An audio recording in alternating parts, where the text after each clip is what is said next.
क्या तपाईहरुले यो देशमा 36 वर्षदेखि खाएको हो सुन न कहाँ खाएको सेवा गरेको भनौँ न यदि हामीले नगरेको भएदेखि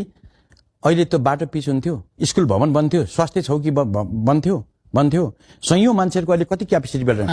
तपाईले म निवेदन गर्छु राज्य नै भएको छ सुन पत्रकारलाई म के निवेदन गर्छु नि तपाईँ हाम्रो गाउँमा हेर्नुहोस् प्रत्येक घरमा टेम्पो पुगेको छ प्रत्येक घरमा गाडी पुगेको छ कुन जिल्लाको कुरा गरे धनकुटा कुरा गरिरहेको छु मैले धनकुटाको गाउँ गएको छु कुन पालिकाको कुरा धनकुटा तपाईँ यसो गर्नु होला त्यस्तो हाइयो हिँड्नु होला मलाई त्यस्तो लाग्छ पिच बाटो गए पिच बाटोबाट हिँड्नु तल गाउँ त जानु भएन तपाईँ शहीद भूमि जानु भएन महालक्ष्मी जानु भएन छत्तरपाटी जानु भएन चौबिस जानु भएन सागुडी जानु भएन